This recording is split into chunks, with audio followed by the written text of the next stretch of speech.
محمد الأمين وعلى آله وصحبه ومن تبعهم بإحسان إلى يوم الدين. وبعد، يقول شيخنا الشيخ عبد الله رحمات الله عليه أثناء كلامه عن صفة الكلام أن الله يتكلم بكلام لا يشبه كلام المخلوقات، لأن الله بذاته لا يشبه ذوات المخلوقات، وكلامه من صفاته فصفاته لا تشبه صفات المخلوقات، فكلامه لا يشبه كلام المخلوقات. كما أن الله في الفعل فعله لا يشبه فعل المخلوقات، لأن فعل الله تعالى أزلي أبدي والمفعول حادث، كما أن قدرة الله تعالى أزلية ومقدوره حادث. Alors en parlant de l'attribut de la parole, le Cheikh Abdullah il a dit Allah a l'attribut de la parole qui n'a pas de début, qui n'a pas de fin, et la parole de Dieu, puisqu'il n'a pas de début, n'a pas de fin, alors il n'est pas composé des lettres et des voix. La parole de Dieu n'est pas une langue arabe ou autre, il n'est pas composé des lettres et des voix, puisque Allah subhanahu wa ta'ala, il n'est pas semblable à ses créatures, il est différent de toutes les créatures, et par ses attributs, ses attributs ne ressemblent pas aux attributs des créatures, et par ses actes, l'acte de Dieu n'est pas comme les actes des créatures, puisque l'acte des créatures est contingent et créé, et l'acte de Dieu, l'attribut de Dieu qui est par exemple la création, il n'a pas de début, il n'a pas de fin, comme il a dit Abu Hanifa ou al-Bukhari, fi'luhu ta'ala sifatun lahu fil azal wal maf'ulu hadith.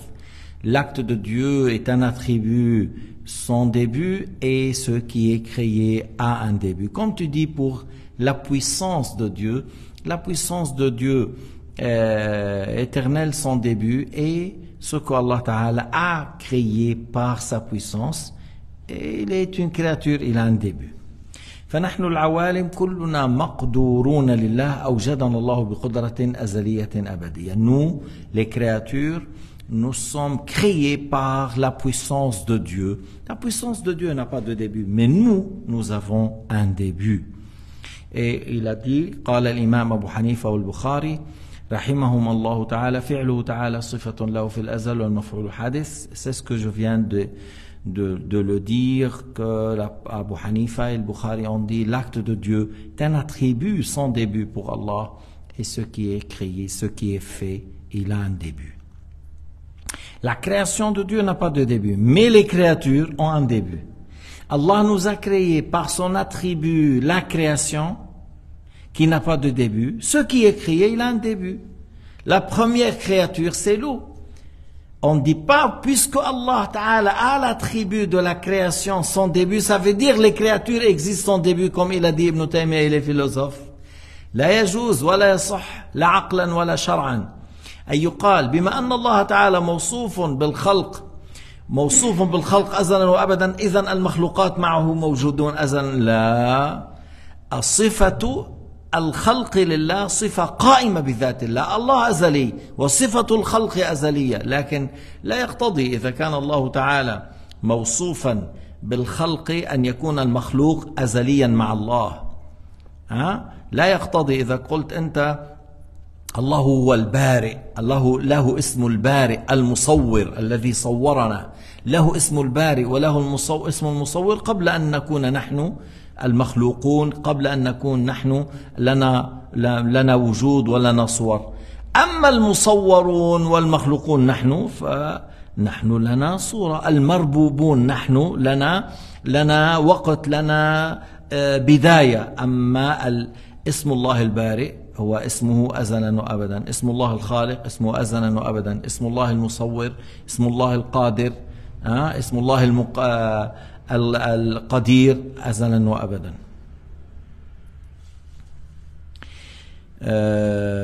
فإذا أبو حنيفة والبخاري ومن معهم أيضا يقولون الله تعالى يفعل فعلا بقدرته الأزلية وبتكوينه الأزلي بلا مباشرة ولا مماسة لشيء. Alors Abu Hanifa, le Bukhari, ils disent qu'Allah Ta'ala fait un acte, crée, mais sans qu'on lui attribue le toucher, sans qu'on lui attribue les membres, sans qu'on lui attribue les organes, sans qu'on dise qu'Allah Ta'ala s'incarne dans une place ou dans une direction, pas du tout. هلا الأشاعرة يقولون فعل الله تعالى ليس صفة ذاتية قائمة بذات الله، إنما فعل الله عبارة عن أثر القدرة. الأشاعرة et à ce sujet ils utilisent les termes l'attribut de l'acte, c'est l'effet de la puissance. La puissance de Dieu, c'est un attribut sans début et sans fin. Alors le Maturidiyya et Abu Hanifa, ils disent l'acte de Dieu n'a pas de début, n'a pas de fin.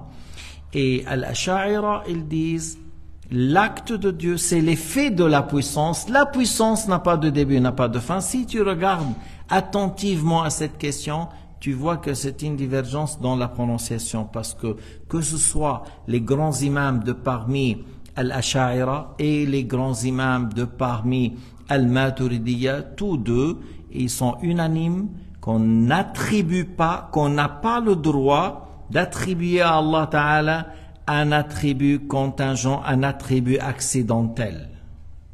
Tous deux, parce que l'être qui accepte un attribut accidentel est créé. L'être qui accepte un attribut contingent, il est contingent. Celui qui accepte un attribut créé, il est créé. Alors, tous les imams de l'islam, que ce soit Ash'aira ou Maturidiyya, sont unanimes qu'on n'attribue pas à Allah Ta'ala un attribut accidentel.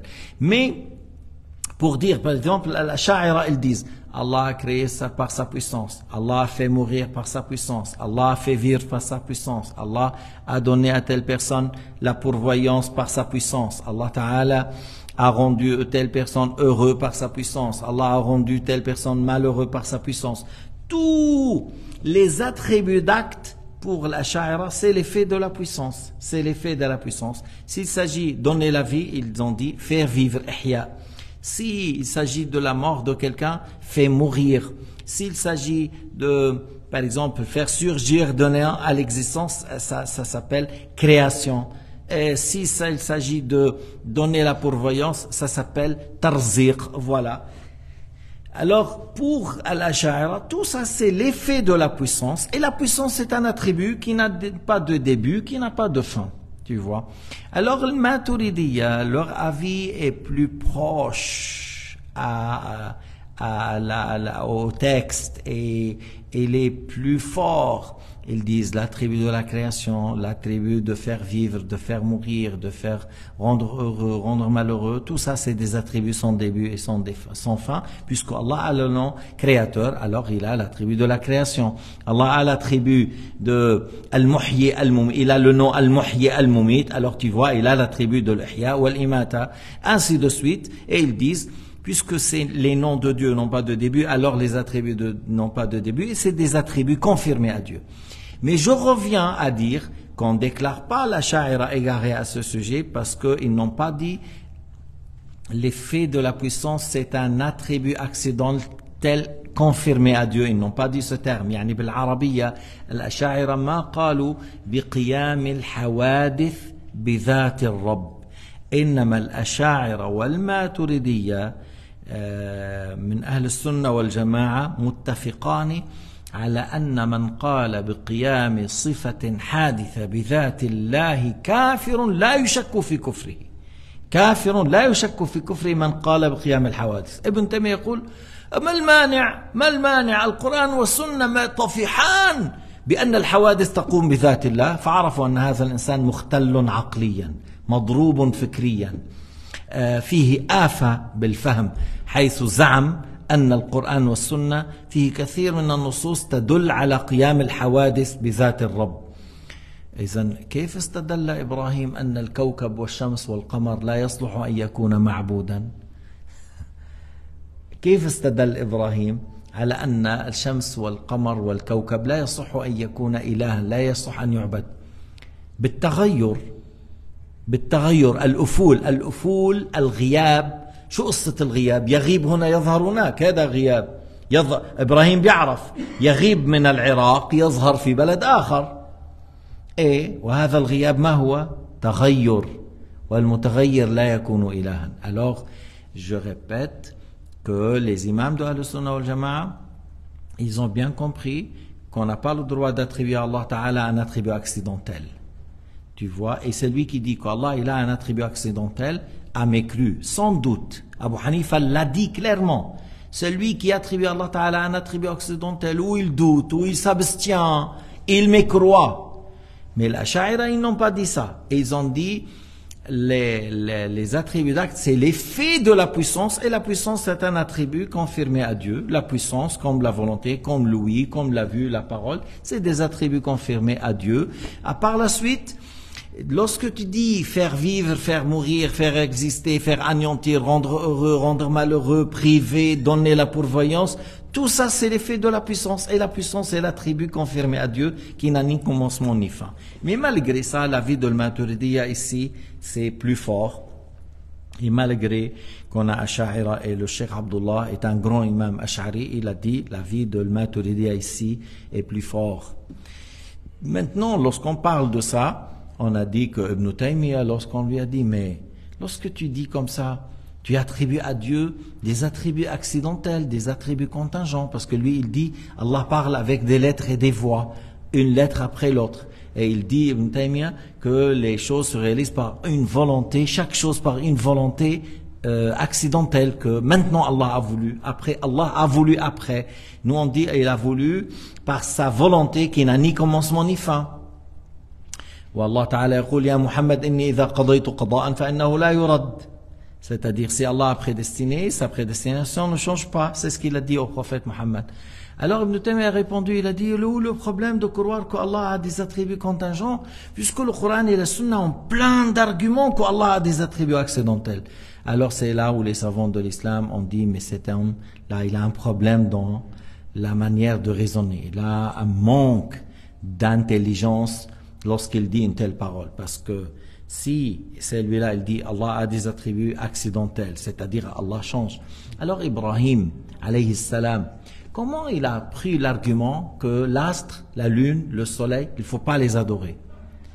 Et parce que Ibrahim alayhi salam, il a dit, je n'aime pas celui qui disparaît, je n'aime pas ceux qui disparaissent. Ceux qui disparaissent, mais Ibrahim alayhi salam sait que l'astre disparaît ici, il apparaît ailleurs. La lune aussi disparaît dans l'Irak, on le voit en Suisse. Il disparaît de la Suisse, on voit en Angleterre. Disparaît dans l'Angleterre, on voit en Amérique. C'est-à-dire, il sait, Ibrahim alayhi salam, que le soleil, lorsque ça disparaît dans ce coin, il apparaît pour un autre pays. Alors que ça veut dire, je n'aime pas ceux qui disparaissent, je n'aime pas l'adoration de celui qui disparaît, de ceux qui disparaissent, c'est-à-dire la disparition, c'est l'attribut le plus apparent du changement. Alors celui qui change n'est pas Dieu. Sinon Ibrahim, pourquoi il a dit « Je n'aime pas adorer ceux qui disparaissent » Parce que c'est un changement d'un lieu à un autre, d'un endroit à un autre. En plus, il y a le volume et la quantité, et celui qui a un volume, il a une quantité, il a besoin de quelqu'un qui l'a fait changer. Mais lui, il débat avec sa communauté pour leur faire raisonner que celui qui change d'un état à un autre n'est pas Dieu. Mais celui qui dit qu'Allah, il descend du haut en bas, lui-même, et il s'assoit sur le trône, et il peut se lever, et il peut se promener, il peut courir, parce qu'il y a des wahhabites qui m'ont dit, Allah, le prophète a dit Allah court, moi je dis Allah court. Petit foulé. Et moi je lui dis le hadith Man ja'ani mashiyan ataytuhu harwalatan, c'est ça le hadith qudusi. Man ja'ani mashiyan ataytuhu harwalatan, celui qui vient, si on dit mot à mot, celui qui traduit mot à mot, celui qui vient à moi en marchant, en foulant, je viens en foulant, en courant. Mais j'ai dit, avant de parler de harwalatan, on parle déjà de l'être humain. On parle de l'être humain. Man ja'ani mashiyan. Tu peux m'expliquer? C'est un wahhabite parce on était à la gare, il a vu un livre contre Ibn Taymiyyah et il est revenu, je lui ai parlé et il m'a dit ça. Je dis bon, explique-moi déjà l'être humain qui marche. Et tu veux dire quoi? Si tu ja'ani mashiyan, c'est-à-dire toi tu dis Allah il est au-dessus du trône et l'être humain il va monter à Dieu en marchant. En marchant, on va aller vers le trône en marchant. C'est ça le hadith, man ja'ani mashiyan. Il a dit non, c'est pas ça. J'ai dit mais c'est étonnant. Tu vois, l'être humain il marche tout le temps et c'est pas ici, c'est pas la marche dans son apparence qui est voulue. mais plutôt c'est l'obéissance à l'état de celui qui marche. C'est plutôt agir dans le bien à l'exemple de celui qui marche. Alors l'être humain qui marche, ici, il faut interpréter le mot marcher par le fait de faire les actes comme celui. Alors toi tu dis pour Allah Ta'ala, il court, hein, il faut pas interpréter, il court. Mais pour l'être humain, tu as interprété le fait de marcher. Mais pour Dieu, il faut laisser comme ça, il court. Mais c'est de la folie ça. Et d'ailleurs, le wahhabiyya c'est comme ça, c'est presque des fous. هذا من الجنون, هذا c'est de la folie. قال لك جاءني هرولة من جاءني ماشيا أتيته هرولة أنا لا أؤول. طيب ما معنى من جاءني ماشيا؟ ما معنى من جاءني ماشيا؟ أي من جاءني بالطاعات حاله حال الماشي. Celui qui est venu dans l'obéissance, à l'exemple de celui qui marche, moi je lui donne la récompense, je lui donne du bien, à l'exemple de celui, comme celui qui fait un petit foulé, comme celui qui court. Yani, je lui donne plus de ce qu'il a fait. On comprend bien le hadith comme ça. Mais lorsque ces gens-là, ils veulent négliger la langue arabe, et dans la langue arabe, le métaphore, ce qu'on dit en arabe, al-majaz, c'est quelque chose qui est confirmé. فرأى فيه جدارا يريد أن ينقض. يريد الجدار يريد. Et dans la langue arabe, on peut dire majaz, parce qu'on a attribué à l'être au mur, parce que dans l'histoire de Moussa et Khadir, qui ont rentré dans un village, le mur était au bout de tomber. Et Allah Ta'ala a dit yuridu an yanqadda. Tu sais que ça veut dire yuridu? Il veut. Le mur veut, c'est-à-dire le mur, il a une vie, et il va. Oui, mais c'est métaphore pour dire qu'il était proche de tomber. C'est métaphore. Et le Coran révélé dans la langue arabe. On l'explique selon la langue arabe. Le mot istawa, il a 15 significations dans la langue arabe. La plus noble, c'est dominer. C'est dominer, la domination du trône. Tu vois, c'est ça le plus noble. Alors, ce sens-là qui convient à Dieu, puisqu'il y a le nom Al-Qahhar, Al-Qahir, Al-Hafiz, celui qui préserve, celui qui domine, ils ont laissé à côté, ils ont dit Allah s'assoit. Ils ont dit Allah s'installe. Mais s'asseoir et s'installe, c'est on attribue pour les corps. Mais pour dire, si vous dites le Coran est révélé dans la langue arabe, il faut l'expliquer selon la langue arabe. Et avec une explication selon la langue arabe qui ne contredit pas la raison saine.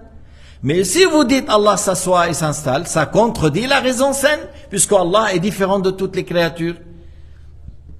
Et vous avez pris un sens qui convient aux créatures et aux animaux, qui ne convient pas à Dieu Azza wa Jal.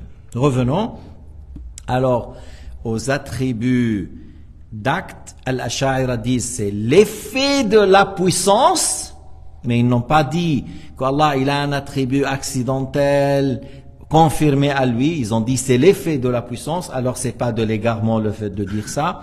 Tandis que le Maturidiyya on dit Allah a des attributs d'actes qui n'ont ni commencement ni fin, confirmés à Dieu, mais qui n'ont ni commencement ni fin. Allah a fait mourir par son attribut al-imata, Allah a fait vivre par son attribut al-ihya, Allah a donné la pourvoyance par at-tarziq, le fait de l'attribut de at-tarziq.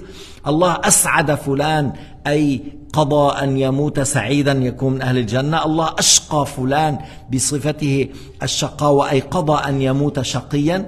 إذن الإسعاد والإشقاء والإحياء والإماتة والتكوين كلها صفات قائمة بذات الله أزلية أبدية. من قال بقيام الحوادث لله سبحانه وتعالى ما عرف الله سبحانه وتعالى. Alors celui qui dit qu'Allah a un attribut, il a un attribut contingent, il n'a pas connu Dieu عز وجل. إذن من قال بقيام الحوادث بذات الله سبحانه وتعالى هذا أبو حنيفة رضي الله عنه قال من قال إن الصفات الله محدثة أو مخلوقة أو شك في ذلك أو توقف فهو كافر. من قال عن صفات الله إنها محدثة أو مخلوقة أو شك في ذلك أو توقف فهو كافر كما قال ذلك في كتابه الفقه الأكبر. إذن وقلنا استدلال إبراهيم لما قال لا أحب الآفلين، خلي الواحد يستعمل شوي العقل تاعه. ما معنى قول إبراهيم لا أحب الآفلين؟ Alors pourquoi Ibrahim a dit je n'aime pas l'adoration de celui qui disparaît؟ لأن الأفول تغير، والمتغير لا يكون إلها، المتغير يحتاج إلى من يغيره، إذن المتغير لا يكون إلها. Alors Ibrahim a pris l'argument rationnel que l'astre et la lune et le soleil disparaissent, alors c'est un changement, celui qui change n'est pas Dieu, ne mérite pas d'être adoré. من هنا كان أهل الشام إيش بيقولوا عبارة جميلة جدا في التوحيد: سبحان الذي يغير ولا يتغير. سبحان الذي يغير ولا يتغير. Gloire à Allah Ta'ala qui fait changer les choses sans que lui change. طيب بعدين لأنه إذا واحد قال طيب الله ينزل إلى السماء الدنيا، لذلك المجسم إيش يقول المجسم؟ ينزل بذاته. أين هذه العبارة جاءت في القرآن؟ أين هذه العبارة جاءت في السنة؟ أين هذه العبارة جاءت عن إمام من السلف الصالح أنه نزل بذاته؟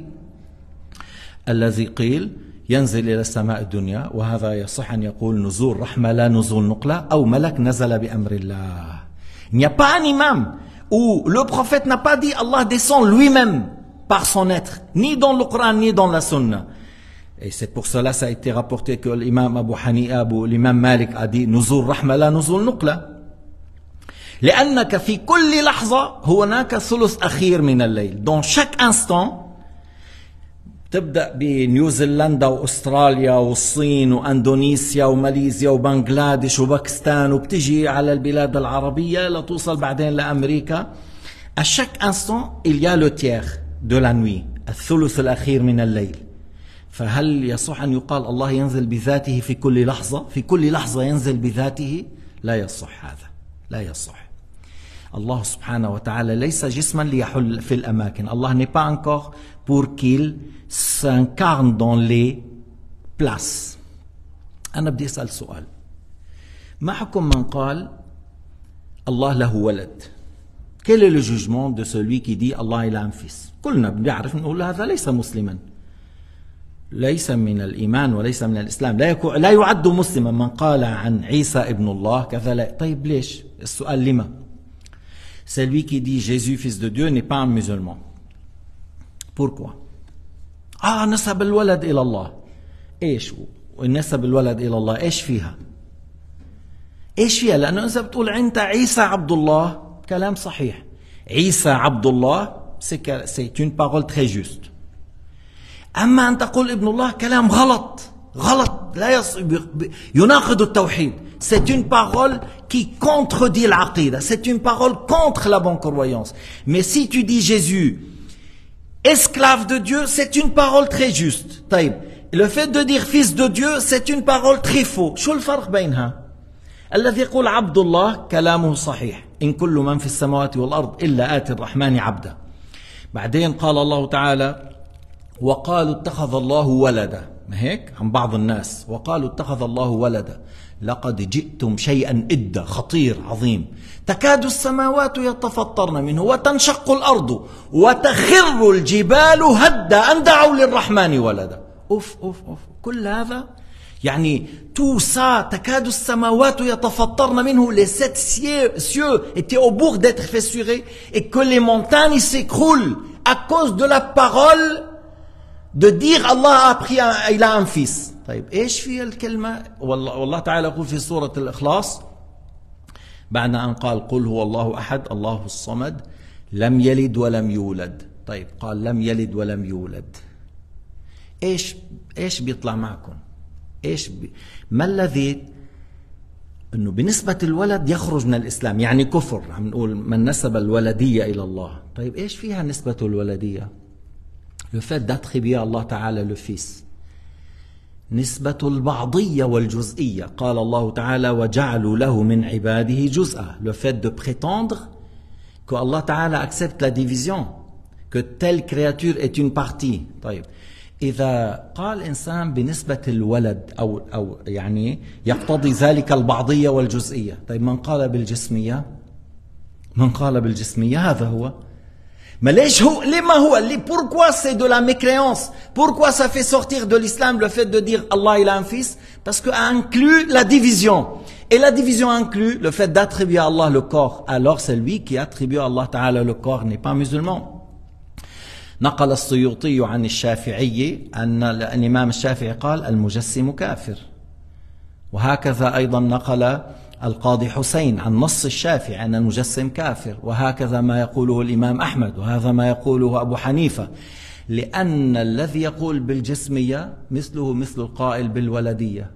لما الذي يقول بالولدية يكفر؟ ما نحن عم نقول لما. Pourquoi celui qui dit que Allah il a un fils n'est pas musulman? لما؟ بأن هذا يقتضي البعضية يقتضي الجسمية. Parce que ça implique la division et ça implique le fait de dire que Dieu est un corps. Alors celui qui dit qu'Allah est un corps, il n'a pas connu Dieu. Wallahu subhanahu wa ta'ala a'lam wa ahkam. Walhamdulillahi rabbil alamin. وصلى الله على سيدنا محمد وعلى آله وصحبه وسلم تسليما كثيرا.